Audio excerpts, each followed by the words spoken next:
नमस्कार दोस्तों, आपका स्वागत है गुरुकुल कोचिंग सेंटर में। मैं आज आपके लिए एक मकर संक्रांति के अवसर पर एक नया टॉपिक लेके आया हूं जिसमें बच्चे बहुत ज्यादा कंफ्यूज होते हैं। वो है साइंस का एक बेहतरीन टॉपिक इलेक्ट्रिसिटी। आज मैं आपके सारे कंसेप्ट सॉल्व करूंगा जो कि आपको इलेक्ट्रिसिटी से रिलेटेड होते हैं। One by one we have to discuss all topics related to electricity. चलिए स्टार्ट करते हैं इलेक्ट्रिसिटी को। सबसे पहले हम इलेक्ट्रिसिटी के बारे में बात करें तो सबसे पहले इलेक्ट्रिसिटी के बारे में बोला जाता है कि जो भी हमारे घरों में अप्लायंसेस यूज हो रहे हैं, चाहे वो फैन है, चाहे वो लाइट है, चाहे कुछ भी चीज हमारे घर आज की डेट में अप्लायंसेस जो यूज हो रहे हैं घरों में, उनको चलाने के लिए इलेक्ट्रिसिटी की बहुत जरूरत है। इलेक्ट्रिसिटी कैसे बनती है, इलेक्ट्रिसिटी कहां से आती है, इसके लिए हम डिस्कस करेंगे अपने नेक्स्ट लेक्चर में। बट हम आज आपको 10th क्लास से रिलेटेड जो टॉपिक है उसमें हम आपको सारी चीजें डिस्कस करते हुए बताएंगे। इलेक्ट्रिसिटी के अंदर आपकी जो 10th क्लास के अंदर जो दिया गया है, सबसे पहले टॉपिक दिया गया है चार्ज। चार्ज क्या होता है? चार्ज किसी भी मटेरियल की वो इंटरनल प्रॉपर्टी होती है। चार्ज किसी मटेरियल की वो इंटरनल प्रॉपर्टी होती है जो कि उसके इलेक्ट्रॉन्स के बारे में आइडेंटिफाई करती है कि उसके ऊपर किस तरीके के फ्री इलेक्ट्रॉन्स अवेलेबल हैं।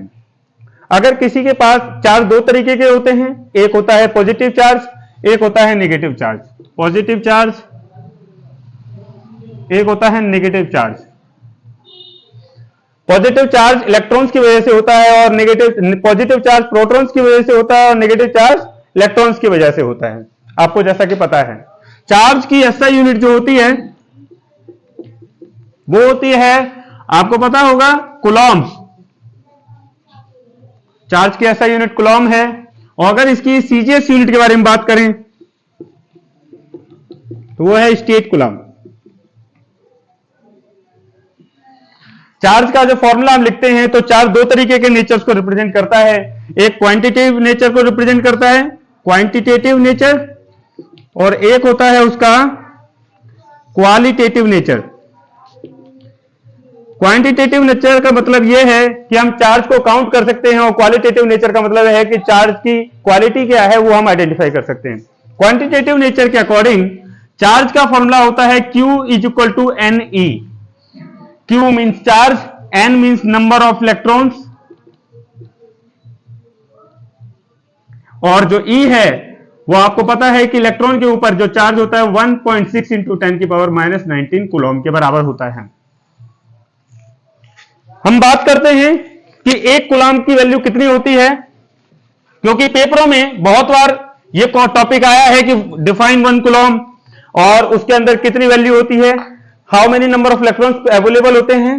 तो हम बात करें वन कूलॉम्ब को, एक कूलॉम्ब अगर हम बात करें Q is equal to N into में E, और हमें नंबर ऑफ इलेक्ट्रॉन्स को अगर आइडेंटिफाई करना है या फिर वन कूलॉम्ब को आइडेंटिफाई करना है तो one coulomb is equal to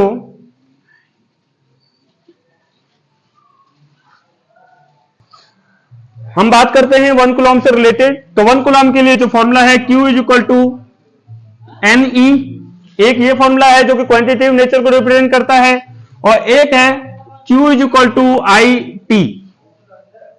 I means electric current, T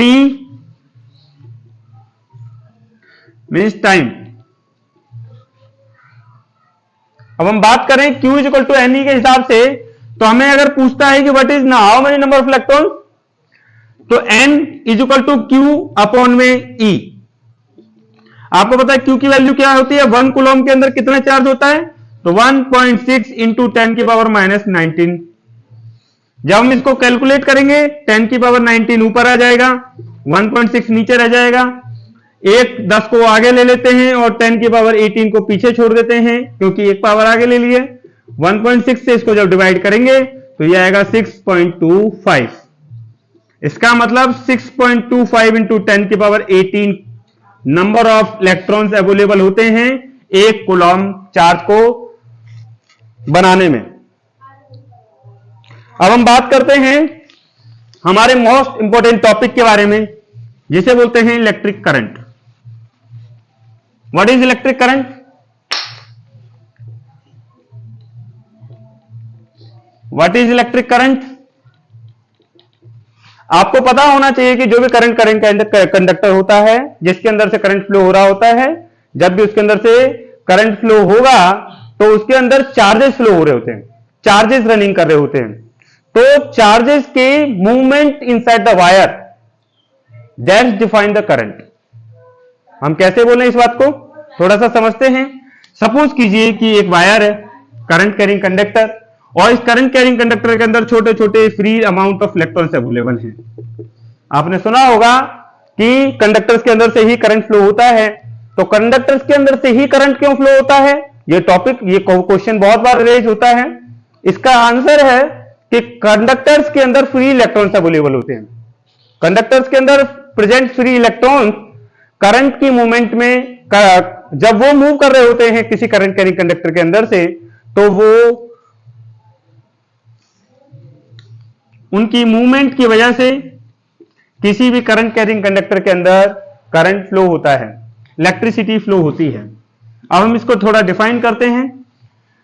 एक सेकंड के अंदर कितने नंबर ऑफ चार्जेस इस लाइन को पार करके चले जाते हैं, उसको अगर हम डिफाइन करें तो उसको बोलते हैं इलेक्ट्रिक करंट। हम बात करें the rate of flow of charge per unit time, charge का फ्लो होना पर यूनिट टाइम में इज कॉल्ड इलेक्ट्रिक करंट। उसको इलेक्ट्रिक करंट कहते हैं। और इलेक्ट्रिक करंट की जब हम बात करते हैं एसआई यूनिट के बारे में, तो इलेक्ट्रिक करंट की एसआई यूनिट है एम्पियर। एम्पियर को ए से भी डिफाइन करते हैं। हम बात करें, जब हम अपने वायर्स के अंदर देखते हैं तो करंट को मेजर करने के लिए हम मिली एम्पियर का भी इस्तेमाल करते हैं और माइक्रो एम्पियर का भी इस्तेमाल करते हैं। मिली एम्पियर का मतलब है 10⁻³ एम्पियर, और माइक्रो एम्पियर का मतलब है 10⁻⁻6 एम्पियर। आपको समझ में आ रहा होगा। अब बात करते हैं इलेक्ट्रिक करंट के अंदर। जब भी सपोज कीजिए किसी करंट कैरिंग कंडक्टर के अंदर से जब करंट फ्लो हो रहा होता है, तो करंट कैरिंग कंडक्टर्स के जो चार्जेस मूव कर रहे हैं करंट कैरिंग कंडक्टर्स के अंदर से, उनको एनर्जी कहां से मिलती होगी? क्योंकि बिना एनर्जी के कोई भी चार्जेस मूव नहीं कर सकते। we required energy to move electron from one place to another place in a current carrying conductor। अगर हम बात करें तो इस चीज को समझने के लिए हमें सबसे पहले हमारे नेक्स्ट टॉपिक इलेक्ट्रिक सर्किट को समझना होगा। इलेक्ट्रिक सर्किट क्या है थोड़ा हम समझते हैं। Electric circuit, electric circuit, it is a closed path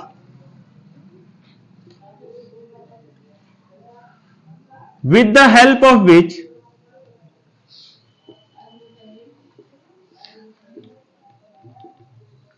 charge can flow through current carrying conductor।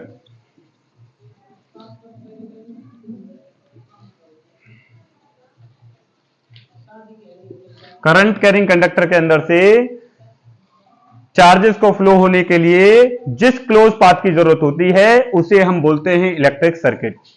हम बात करते हैं इलेक्ट्रिक सर्किट के लिए, तो एक क्लोज पाथ, सपोज कीजिए कि किसी सर्किट को हमने तैयार किया, तार लगाए, और तार लगाने में उसके बीच में हमने सबसे पहले वहां पे एक बल्ब लगा दिया, उसके साथ ही हमने कोई दूसरी अप्लायंसेस लगा दी, एक रेसिस्टर लगा दिया, एक बैटरी लगा दी, और एक हमने कुंजी लगा दी, की लगा दी। ध्यान रखिएगा कि मैं भी आपको इलेक्ट्रिक सिंबल्स के बारे में पढ़ाऊंगा नेक्स्ट टॉपिक में, तो आपको समझ में आना चाहिए कि एक सिंबल का मतलब क्या है, क्योंकि पेपरों में सिंबल से रिलेटेड एक एक नंबर के क्वेश्चंस बहुत बार आते हैं। तो प्लीज ध्यान से देखिएगा, ये है की। अगर इसके बीच में ये पॉइंट नहीं है तो ये बोलते हैं कि की इज ओपन। बट अगर इसके बीच में कोई पॉइंट लगा हुआ है तो बोलते हैं कि की जो है वो क्लोज है। जब की क्लोज होती है तो इसका मतलब सर्किट पूरा का पूरा क्लोज होता है और उसके अंदर से इलेक्ट्रिसिटी इजीली मूव कर रही होती है, इजीली फ्लो कर रही होती है। अब हम बात करें, सपोज करो ये बैटरी है, combination of cell is called battery, क्योंकि यहां पे एक सेल, दो सेल, तीन सेल, ऐसे सेल्स के कॉम्बिनेशन है जिसको हम बैटरी बोलते हैं। बैटरी के जो बड़ा डंडा होता है उस वाले पार्ट को हम बोलते हैं positive charge, positive and, positive terminal, और नेगेटिव एंड वाले को बोलते हैं नेगेटिव टर्मिनल। अब इसके अंदर से जैसे ही करंट फ्लो होता है, इस तरीके से करंट फ्लो हुआ, करंट फ्लो होने के बाद अब ये करंट कैसे फ्लो हुआ इसको थोड़ा समझते हैं भाई। बैटरी के पास होती है एनर्जी। अब बैटरी अपनी एनर्जी को कंटेन करके रखती है और यहां से सर्किट के अंदर जो फ्री इलेक्ट्रॉन्स अवेलेबल होते हैं, फ्री चार्ज अवेलेबल होते हैं, वो एनर्जी को लेते हैं और एनर्जी को लेने के बाद पूरे के पूरे सर्किट में मूव करते हैं। सपोज करो छोटे छोटे इलेक्ट्रॉन्स थे यहां पे, यहां से इन्होंने एनर्जी गेन की और एनर्जी गेन करने के बाद ये इस सर्किट के अंदर मूव करना शुरू किए। जैसे ही ये इस सर्किट के अंदर मूव करते हैं तो जो एनर्जी इनके पास होती है वो यहां यूटिलाइज करते हैं इस बल्ब को ब्लो करने के लिए, जलाने के लिए। इस रेसिस्टर के अगेंस्ट भी एनर्जी ड्रॉप हो रही होगी और लास्ट में एनर्जी खर्च करते करते करते करते करते यहां तक जो एनर्जी जाती है वो जीरो हो जाती है। यह है हमारा कंसेप्ट। हमें इसको थोड़ा सा और समझना चाहिए। The amount of energy utilized by the charge to move in a circuit is called electric potential. Electric potential कैसे कहते हैं कि the amount of energy utilized by the charge per unit charge in the circuit is called electric potential. अब हम थोड़ा सा बात करते हैं, ध्यान से सुनिएगा कि जब भी सर्किट क्लोज होता है तो ही उसके अंदर से इलेक्ट्रिसिटी फ्लो करती है। अगर सर्किट क्लोज नहीं होता तो उसके अंदर से इलेक्ट्रिसिटी कभी भी फ्लो नहीं करती है। अगर सर्किट ओपन होगा, बहुत बार पेपरों में पूछा जाता है कि अगर सर्किट ओपन है तो क्या उसके अंदर से इलेक्ट्रिसिटी फ्लो होगी, तो कभी भी सर्किट ओपन होने पर उसके अंदर से इलेक्ट्रिसिटी फ्लो नहीं होती है। इस टॉपिक को ध्यान से समझिएगा। और when you have a closed circuit then can electricity can flow। अब हम बात करते हैं इलेक्ट्रिक सिंबल्स के बारे में। कौन कौन से सिंबल्स हम यूज करते हैं इलेक्ट्रिसिटी के अंदर, थोड़ा उसके बारे में बात करते हैं। पहले बात करते हैं सेल्स के बारे में। जैसे कि मैंने पीछे बैटरी के बारे में बता रहा था आपको, ये एक सेल है जिसके अंदर एक एंड होता है पॉजिटिव और एक एंड होता है नेगेटिव। सेल क्या होता है? सेल जिसके अंदर हम इलेक्ट्रिसिटी से रिलेटेड जो एनर्जी होती है उसको स्टोर करते हैं। सेल क्या होता है? जिसके अंदर हम एनर्जी स्टोर करते हैं, उसे बोलते हैं सेल। तो ध्यान रखिएगा, सेल का सिंबल ये है। कभी भी अगर आपको सर्किट में दिखे तो आप आइडेंटिफाई कर पाए।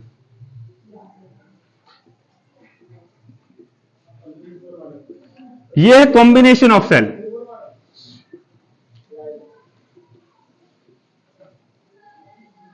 और कॉम्बिनेशन ऑफ सेल को हम बोलते हैं बैटरी। कॉम्बिनेशन ऑफ सेल को हम बोलते हैं बैटरी। नेक्स्ट,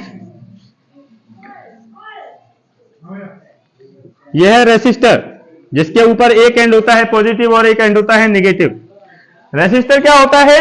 जो कि जब करंट किसी सर्किट के अंदर से फ्लो हो रहा होता है तो उस करंट के अंदर जो रुकावटें आती हैं फ्लो में उसको हम बोलते हैं रेसिस्टर। आगे हम अपने टॉपिक को पढ़ेंगे। तो ये रेसिस्टेंस को बोलते हैं, इसको रेसिस्टेंस।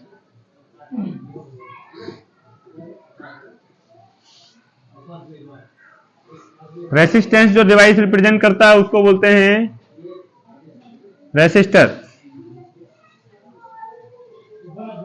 कभी कभी एक एरो लगा करके भी रिप्रेजेंट किया जाता है किसी को, इसको बोलते हैं वेरिएबल रेसिस्टेंस।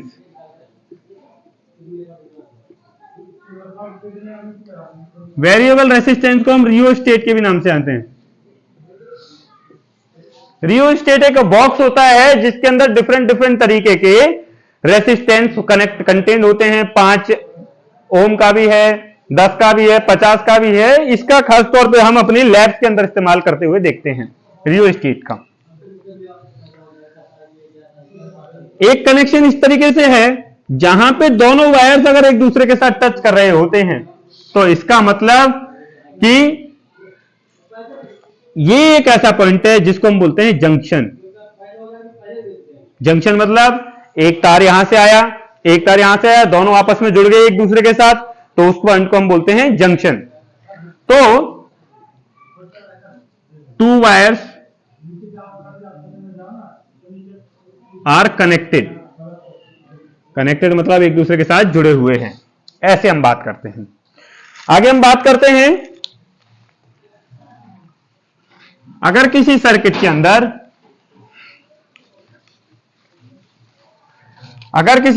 अंदर छठे नंबर का है, अगर हम किसी सर्किट के अंदर देखते हैं कि एक वायर दूसरे वायर के साथ इस तरीके से क्रॉस करते हुए जा रहा है, ऊपर से जा रहा है, तो इसका मतलब 2 wires are not connected with each other.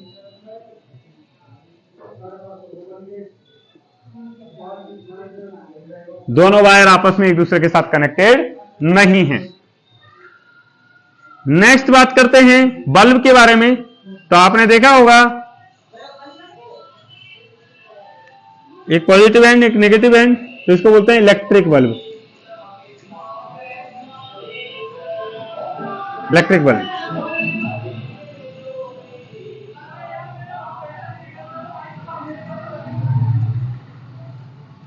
ये है की। जब की ओपन होती है तो इस तरीके से दिखती है, ओपन की। जब इसके बीच में हम पॉइंट लगा देते हैं तो इसको बोलते हैं क्लोज की। इसको और तरीके से भी रिप्रेजेंट करते हैं, जैसे कि ये ट्रिगरिंग की है। ट्रिगरिंग की को इस तरीके से रिप्रेजेंट करते हैं, ट्रिगरिंग की। ट्रिगर की भी बोल सकते हैं, ट्रिगर की है। जैसे कि आपके घरों में बेल्स में लगी होती है, उसको बोलते हैं ट्रिगर की, वो ये है।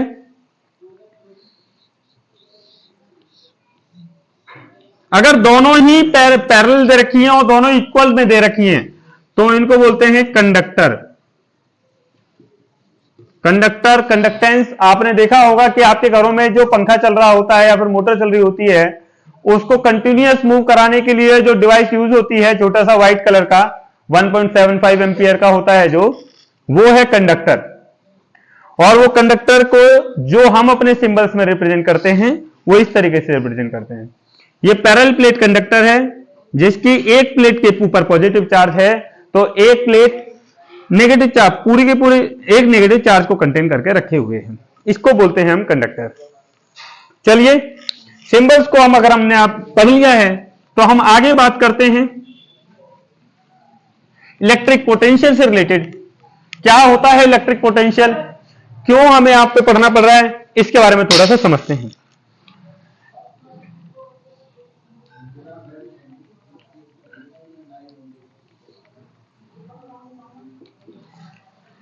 चलिए, इलेक्ट्रिक पोटेंशियल से रिलेटेड हम अब पढ़ें कि क्या होता है इलेक्ट्रिक पोटेंशियल। जब हम इलेक्ट्रिक पोटेंशियल से रिलेटेड बात करते हैं तो इलेक्ट्रिक पोटेंशियल, पोटेंशियल मतलब होता है एनर्जी। एनर्जी कैसी एनर्जी? एक ऐसी एनर्जी जो किसी ऑब्जेक्ट को एक जगह से दूसरी जगह लेके जाने के लिए हेल्पफुल हो। When the object change its position from one place to another place, then we have to say कि वहां पर पोटेंशियल एनर्जी लग रही है। पोजीशन चेंज करने पे जो एनर्जी होती है उसे बोलते हैं पोटेंशियल एनर्जी। अब यहां पे क्यों पोटेंशियल के बारे में पढ़ना पड़ रहा है?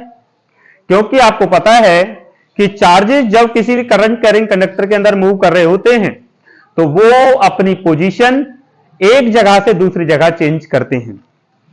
अब इन चार्जेस को मूव करने के लिए जो एनर्जी की जरूरत होती है उस एनर्जी को हम क्या बोलते हैं? Electric potential. पोटेंशियल एनर्जी की जरूरत है। थोड़ा हम समझते हैं इस टॉपिक को ताकि आपको समझ में आए। Electric potential, the amount of energy required to move a unit charge, एक यूनिट चार्ज को मूव कराने के लिए जो अमाउंट ऑफ एनर्जी चाहिए होती है, from one position to another position, इसको हम और डिफाइन करते हैं। One position to another position को कहीं कहीं किसी किसी बुक के अंदर लिखा हुआ है from infinity to a given point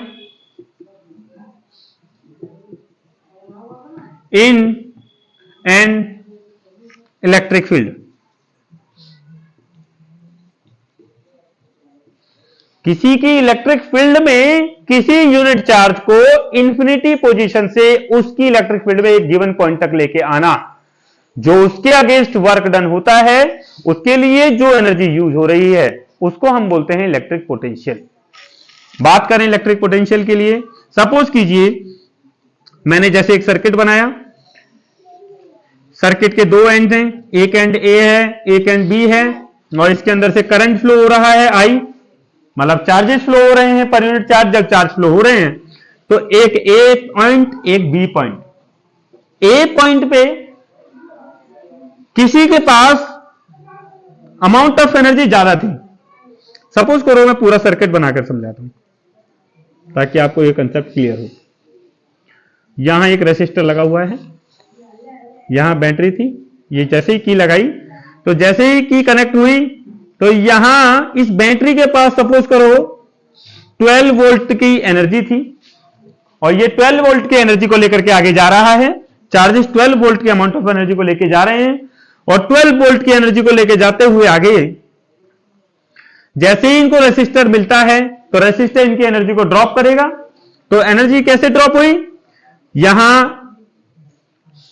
x point है, यहां वाई पॉइंट। एक्स पॉइंट पे एनर्जी 12 वोल्ट तक आई क्योंकि उसको कोई भी रुकावट नहीं मिली, परंतु जैसे ही वो वाई पॉइंट तक पहुंचती है तो यहां पे इनकी नोड्स के बीच में ये एनर्जी पोटेंशियल 10 हो जाती है, 10 हो जाती है। तो 12 से 10 होने पर जो पोटेंशियल हुई है उसको हम बोलते हैं। अब देखिए चार्ज ने क्या किया, अपनी एनर्जी यूटिलाइज की। कैसे कि यहां तक एनर्जी लेके आया तो 12 वोल्ट थी उसके पास, परंतु जैसे ही आगे गया तो उसकी एनर्जी अब क्या हो रही है, ड्रॉप हो रही है। किसकी वजह से हो रही है, due to the presence of resistance. Resistance की वजह से उसकी एनर्जी ड्रॉप हो रही है। दो एंड्स के बीच में ड्रॉप होने वाली एनर्जी को हम बोलते हैं पोटेंशियल डिफरेंस। हम बोलते हैं पोटेंशियल डिफरेंस। ध्यान सुनिएगा कि जो इलेक्ट्रिक एनर्जी को हम मेजर करते हैं, इलेक्ट्रिक पोटेंशियल को, उसकी एसआई यूनिट होती है वोल्ट, जिसको हम V से रिप्रेजेंट करते हैं। इलेक्ट्रिक पोटेंशियल वोल्ट, वोल्ट को हम V से रिप्रेजेंट करते हैं। और पोटेंशियल डिफरेंस क्या हुआ, दो एंड्स के बीच में ड्रॉप होने वाला पोटेंशियल, खर्च होने वाला पोटेंशियल, उसे हम बोलते हैं इलेक्ट्रिक पोटेंशियल डिफरेंस। बात करते हैं आगे।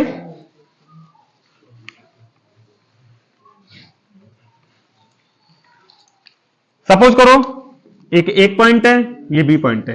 ए पॉइंट और बी पॉइंट के बीच में, इस ए पॉइंट पे किसी के पास 100 वोल्ट थी इलेक्ट्रिक पोटेंशियल, और यहां आने के बाद उसके पास 80 वोल्ट बचा। तो आप बताइए कि electric potential at point A कितना है, 100 वोल्ट। ऐसे electric potential at point B कितना हुआ, 80 वोल्ट। अब पोटेंशियल डिफरेंस कितना हुआ बिटवीन ए एंड बी,